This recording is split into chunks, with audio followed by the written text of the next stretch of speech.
Kiko matam amagi Valentine gi yamna nokningba wari ama ulirake wari se kakalak ba kai ga maza ma wudu lai komna mai makhung ti la het khrai khamra ata na ba ga phau dai mani ikai ba dula dai hello mayam ado mayam ngasi de ai singju oina mukbang tawra gaina ore do ai gi ngasi gi pochai singge singju ai ga dra mixer ai ga dra khang de kai gu ai gi se loina pochai puna mix oira ba ai di tomato su jawre aduga asina kai noi deni awa phadigom aduga sina akhoi gi kai tilhau mana aduga siga tilhau leire adagi sina kainoni thabi adagi siga kobi leire aduga asiga papor khara utong papor ne do asi singsidi dum machi da cha ge to bani adai asi singi hana to salage do ngasi di aina ne singju se akta chani yak pai di ngasi se kainoni ba adi date 14 Valentine day numin aba do Valentine numit siga aina adi matam amagi Valentine gi wari ama se me anda dum li gaina ne ngasi singju se cha san akta chani yak paduga aduna ngasi de wari ama mayam da dum li gaina tawbani hana mixer se taw mimi hap chalage do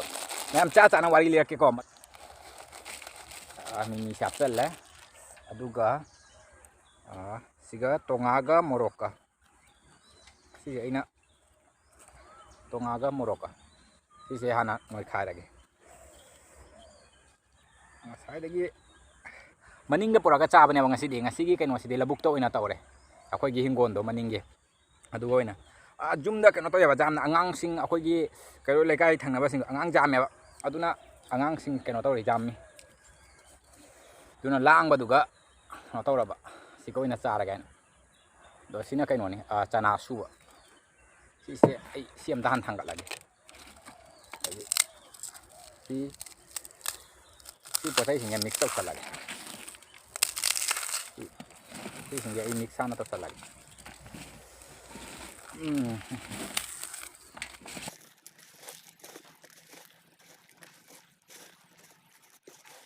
sing krang siam tahan thak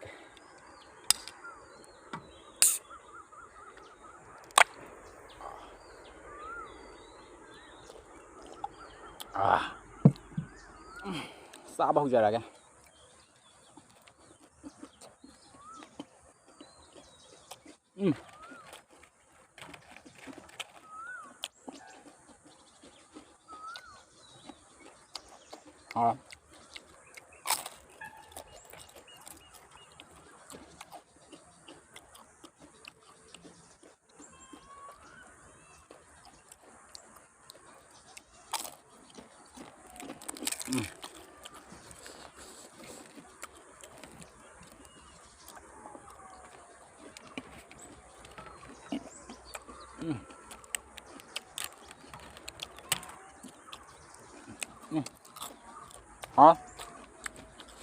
kemana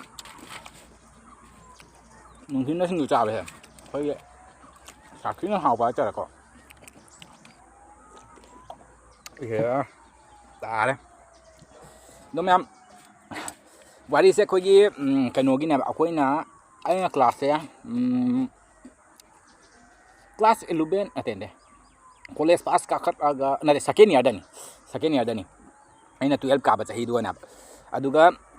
akhoi se akhoi gi jang na akhoi dum matam duga jam su henjani kaino aidi singjan ba su oidra ba haji kan gi angang sing dawna akhoi ge college ka khat ba jam henjani dok thoi dok na akhoi gi no pa no pi khangna ra haising ba do adu oidra ba do wari se aiga imana ba amaga gi oidena ba imana ba gi nupi phangna ba chatoi ba hamra aduga ma ki nupi phangna ba matam duga akhoi agang su oidena akhoi gi du jam loksing ga ro jawdre ba hamra cha cha na sana si mam loksing su chaw da duga ke daw dai bo hem ta hukhi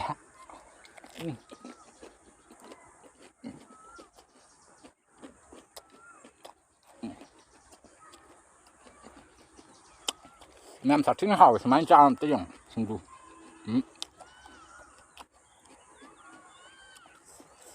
nam kaman daw dai bo una ba sa aiga imana ba duga chatoi ba market nupi nau na khangna ba ko duga mana ai ba sandagi matam ni ko akhoi nimit khara ka ta salaga akhoi gi pumam chumam driba matam do adu matam duga na ba taw do se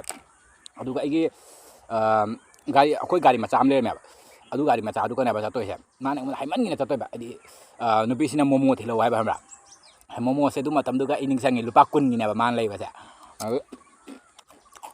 Bác cũng như đấy ấy nhá thì hay không ra mong rồi ấy đi ấy chặt băng ngầm rồi tôi cũng bảo khỏi tàu thà cái nó tàu bơi đấy tôi chặt unari xíu cái này đã mấy cái thằng ăn đã unari đấy nè bà nó unari xí cái đấy chặt lên tôi nói nó ấy bữa lát ra đấy tôi ra được cái số này đi nằm thu na tôi nói nó cái ấy cái pu ra bà nó pu ra chặt lên mà cái thao của tôi happy cái này hai cái tôi nói cho nó chặt lên cái mỗiคน都做啦吧，มีด้วยมันมีข่าวคนที่นะแต่นะครั้งนี้แบบเอาดูคนดูกันนะจัดเลยจัดแล้วmỗi thằng ăn rồi bữa xí cái nó tao nàyไอ้ดิnhư bây giờ mang phone tao này bảo coiจัดแล้วก็rồiแล้วก็mỗi thằng ăn thì phone tao nàyเดี๋ยวมาดิbây giờ nàyแบบทั่วรักแก่ทำไมนะคุยง่ายเลยครับแบบทงานจะได้มาทั่วรักให้ได้เลยมาทั่วรักภาษาก็หมายถึงcái đầu đấy bu mỗi cái huy mà lối mà này mỗi cái xã cái gì mà đi huy đó cái nó tao để khăng đó ai đi lại khăng đó đó mà cái con nó huy suy thôi ba đấy cái mà nó bác sĩ nó mà sẽ una bác sang kh래 ai điทั่วรักทุกคนเนี่ยดูอุ่นด้วยใช่เอาไอ้cái chúng bắt đầu buat niแต่ไอ้diทั่วรักทุกคนดูอุ่นนี่เนี่ยไอ้di mỗi cái nó đó zoomดูนะเอาไอ้ทั่วรักapa andaไอ้diว่าคงทั่วรักapa andaดูcái nó hobo đó cái sini cái nó tao bận nè đúng số lượng là mi mềm chặt nó bận tôi được cũng nè ai máy nó tao mà huy cho đẹp mà rồi huy cho cái gì đó huy xin nhận một trắng mong nó tàn là phải huy sao không phải rồi ai trắng khát tụng này tháp bay xe mà nó cái gì sai cũng được una để hai cái nó đúng xí cái mà tiếc không chắc khát là cái này nè phải rồi tôi có huy nó một trắng tàn là đấy con anh đi go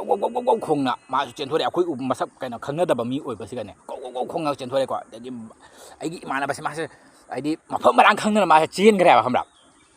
ai số gari mà pan để lấy bơm mà ai số huy đó nó tàn là có được ai gari đó thâu gắt là cái chiên cái đó cái hisab cái ai đi quạt khăn cái này chả được mà tầm được एकदम ai số gari cái đó thà mà cái ai số mà phớt mà đang ngày đó nó chiên mà nè bạn ai nó chiên này tăng chắc là cái dukaan mà lấy không đập dukaan đó cái ai đi chăng này bạn cái mà nó bớt halakti mà sẽ môi rồi cái labuk ama đã đụng chiên thà cái này này chiên thà rồi cái nhá em masih halakti này cái này pi thứ thong ănเลยไหมแบบมันthong ăn mà chiêm rồi anh em ai đi huy nó mang nóตักcái nó tốt rồiก็แต่ในที่ไปดูกี่aku ini semain nanti lak pada mas saya lak pada mati labuk rumah cerita kan ini cuma nanti lah paham dah lagi menghakan gua kan terus apa ni ai di huy nó tanah apa ni mà thong ada nak ada kadum nanti ngan ada mas rumah labuk cerita kan cuma nanti ni ai tu cili kan itu juga kayak ni chúng nó chỉ là ai chụp khang po nè tê bằng chiên ta này chiên này hàm ra hình na bên này nè huy nó chả huy nó cháu ý huy dao này nè chúng anh nó chia này ngày tao gần chia này nhưng mà nó chia là cái masep sung anh hay là kẹp được cái này bác sĩ cái đồ cái này này nó khá chắc khá này ai đi huy đi anh muốn tàn cái bên này anh nó hắc dukaan nó lép nó lại mà cái sẽ khá chắc khá là cái gì à vậy nha bác sĩ nhiều khi thì mọi cái số mà pan được lép này mình hàm ra còn đúng không ai đi quăng nó được quá amma ya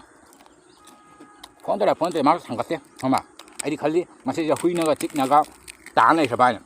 ai đi xem cái kêu là phải đun mà tầm được mà cái đầu nó này phone thằng là bây giờ ấy có khá coi nhang ngài cái cả khale này cả khale cả khale cái bạn mà ra mà tôi lấy cơm nè mà đi huy đun nó tàn là bắt được là cái đồ này có cái ở đó mà tầm đó cái thả đó nung suy giảm là tài à bạn có cái số máy na February rồi số nung ta đã bớt cái nó đó ôi đẹp à chỉ cái khuôn hai thì bớt khuôn sẽ có cái nó tao ai đi nung cái tăng ta vậy nè có cái anh sinh tung bớt khuôn này ta đấy à cút bớt khuôn nè rồi mà đi là bốc tụi con máy trên thế cái vậy đấy cái đó mấy cái cuộn để phụ thay rồi ra cái tàu rồi không đấy mà khám phụ được lại không mắc vào cái này này đó hết cái đầu đây cút luôn cái này nè hoa mà sớm mai trộn hộp bù ra cái nó tao lấy sớm mai nó cuộn là làm sao rồi có tao rồi này ha này mà tôi mình tầm nữa Nupi sẽ nấu nó khăn nó đi bên này nè mà cái bên nó rồi này mà Nupi đi cái mảng đồ lại com lại đang tao ôi tao là cái mình nghe Nupi này ôi Huy nó chỉ khâu được bài này không được cái mà nè thì khâu từ ra nè cái chúng tôi đây là sao cái thuốc trà này mà nó hành chơi gì không ạ nhưng mà cái tôi trà ở từ máy tôi nè Unaba Unark Pei này từ máy tôi từ nãy khuyết chất là gần hai là cái túm lại à không ạ ở là cái đồ đó khuyên vô đó ấy đi cả đi mà sao nó lại của cái đi thằng nào vậy cái mà cái tàu thì bằng mà tàu ở đây cả khăn lại vậy đi hay đi kiểu không hay mai muông được khăn hai là khăn là gài tại coi thật nó mình nào nó em bạn gài được nhưng mà đi mà khi nó ít có bóng tên ít có mà rồi khuyên vô đó cái màแบบmai mà không thì lấy hếtแขกครับ ไอ้เนี่ยมันนั่งอาจจะได้เกมเต้าใจได้เนี่ยมาเนี่ยแบบอาจจะหนาปากกระเพราใจครับมาอีกใกล้ไปดูแลได้เลยหนาปากกระเพราไปแล้วจันเนี่ยดูไอ้ตัวหนาคุยมาแล้วว่าไม่เอาจะพังนะปังมกจันไว้ครับมาขี้มัวตัวตัวตัวจะไอ้ไหนเฮ้ยมาตุ้มมาเอานั่งกันพี่เพิ่งว่าจับปวดแต่ละสิบอมแน่นั่งตัวเลยอะดูกี้มาตุ้มตาปะก็ไอ้ปุ่นชีดะมาก็กันต้องไปสักทีเดียไอ้ที่ไม่นั่นนุปีพังนาบะมาต้องไปสักทีเดียแบบ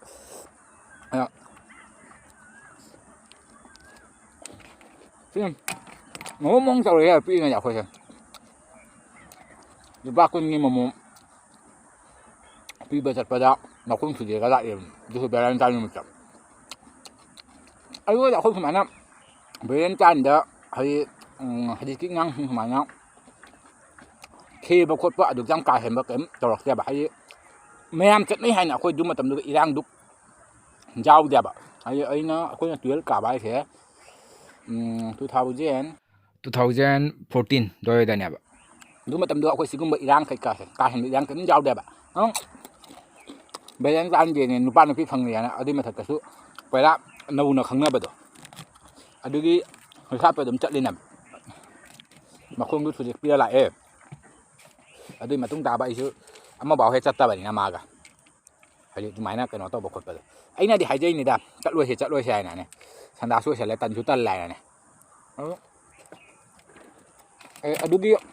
cái gì đó cái số tần này hay anh hay cái nung cái tần là tài này nung cái tao bảo tại pít đi taoแบบở đây phải tần là chặt đuôi xe hai vậy này mà nó nằm xuống nó đào để nó chặt là bao nhiêu rồi hai ngàn nhưng mà ai bữa cái chúng ta hậu ra bạn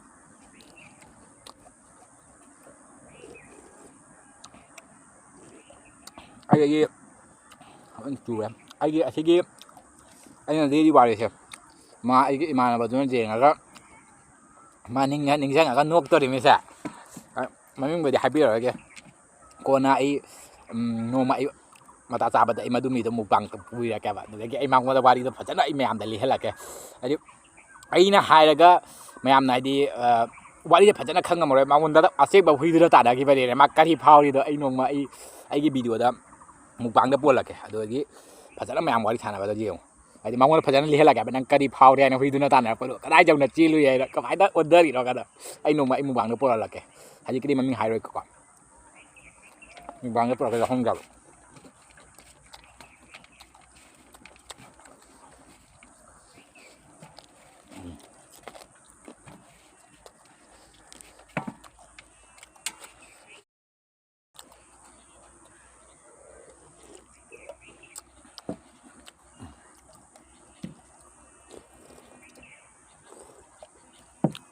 Wari lý thì ngày đó chứ ông em thì anh nó smile nó hai đứa nó smile nó thiệt là cái đụng thật nó lên là mình có thuần chứ dùng smile nó hai đứa cái đó bao giờ smile đụng tao là mình à Wari phơi thì ngày đó ấy đúng video nắm bao nhiêu bạc lên em đẹp khi bé đang mình chỗ ở đi mà thật cái nó đúng ác nông dân chỉ có singju Tanark Pei ta Tanark Pei vậy nó cái bạc lên nó không để asigi hana cái asigi Wari chứ Wari này bạn chỉ cái nào mà nè chỉ sẽ drama thôi mục para Wari này một cái quỷ là Wari này cái anh xem apa được quá anh á chơi đi video nằm mà cái mày làm được Wari xem tới Valentine mình chỉ là share đâu rồi cái nào số tụi mày nó được cũng bắt đầu bây giờ phải cái mày comment tụi mình biết mà được cũng bài đi đi được cũng bài sát thì bả ꯊꯧꯗꯣꯛ ꯊꯣꯛꯈꯤꯕ ꯌꯥꯎꯔꯒꯗꯤ ꯃꯌꯥꯝ ꯀꯣꯃꯦꯟꯇ ꯑꯗꯨꯝ ꯄꯤꯕꯤꯔꯝꯃꯣꯕ ꯍꯥꯏꯗꯤ ꯍꯥꯏꯕꯤꯔꯝꯃꯣꯕ ꯑꯩꯉꯣꯟꯗ ꯑꯁꯤꯒꯨꯝꯕ ꯑꯃ ꯊꯣꯛꯈꯤ ꯑꯩꯉꯣꯟꯗ ꯑꯁꯤꯒꯨꯝꯕ ꯑꯃ ꯊꯣꯛꯈꯤꯒꯗ ꯍꯧꯖꯤꯛꯀꯥꯟꯒꯤ ꯑꯉꯥꯡꯁꯤꯡꯁꯨ ꯏꯔꯥꯡꯅ ꯂꯣꯏꯔꯕꯅꯤꯗ ꯑꯩꯈꯣꯏꯒꯤ ꯑꯗꯨꯒꯨꯝꯕ ꯍꯥꯟꯅꯒꯤ ꯑꯩꯈꯣꯏꯒꯤ ꯈꯔ ꯆꯨꯝꯅ ꯆꯠꯂꯝꯕ ꯑꯗꯨꯒꯗꯣ ꯌꯥꯎꯗ꯭ꯔꯦꯕ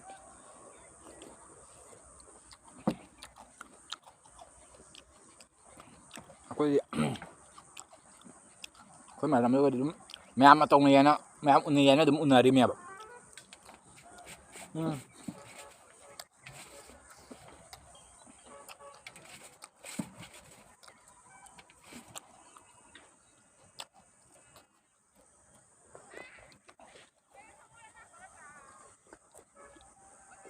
ꯃꯌꯥꯝ ꯆꯥꯕꯁꯨ ꯂꯣꯏꯖꯔꯦ ꯑꯗꯣ ꯌꯥꯝꯅꯁꯨ ꯍꯧꯔꯝꯃꯦ ꯑꯗꯣ ꯃꯌꯥꯝ ꯆꯥꯅꯗꯕ ꯁꯨꯃꯥꯏꯅ ꯆꯥꯗꯕ ꯌꯥꯎꯔꯒꯗꯤ ꯃꯌꯥꯝ ꯍꯥꯏꯗꯤ ꯑꯝꯇ ꯀꯩꯅꯣ ꯇꯧꯅ ꯆꯥꯅꯗꯦ ꯌꯦꯡꯉꯨ ꯑꯗꯣ ꯑꯩ ꯀꯩꯀꯩ ꯍꯥꯞꯈꯤꯕꯗꯨꯁꯨ ꯑꯗꯨꯝ ꯃꯌꯥꯝꯗ ꯍꯥꯏꯖꯈ꯭ꯔꯦ ꯑꯗꯣ ꯑꯩ ꯗꯦꯁꯀ꯭ꯔꯤꯞꯁꯟꯗꯨꯁꯨ ꯑꯗꯨꯝ ꯍꯥꯞꯄꯝꯒꯦ ꯍꯥꯏꯗꯤ ꯑꯩꯒꯤ ꯉꯁꯤꯒꯤ ꯍꯥꯞꯄꯤꯕ ꯄꯣꯠꯆꯩꯁꯤꯡꯗꯣ ꯃꯃꯤꯡꯗꯣ ꯑꯗꯣ ꯃꯌꯥꯝ ꯐꯔꯦ ꯉꯁꯤꯒꯤꯗꯤ ꯚꯤꯗꯤꯑꯣꯁꯦ ꯃꯇꯥꯡꯁꯤꯒ ꯂꯣꯏꯁꯤꯜꯂꯒꯦ ꯑꯗꯣ ꯚꯤꯗꯤꯑꯣꯁꯦ ꯅꯨꯡꯉꯥꯏꯕꯤꯔꯒꯗꯤ ꯃꯌꯥꯝ ꯂꯥꯏꯛ ꯁꯤꯌꯔ ꯁꯕꯁꯀ꯭ꯔꯥꯏꯕ ꯑꯃꯗꯤ ꯀꯣꯃꯦꯟ ꯇꯧꯕꯤꯔꯝꯃꯣ ꯑꯗꯣ ꯃꯊꯪꯒꯤ ꯚꯤꯗꯤꯑꯣꯗ ꯑꯃꯨꯛ ꯊꯦꯡꯅꯔꯁꯤ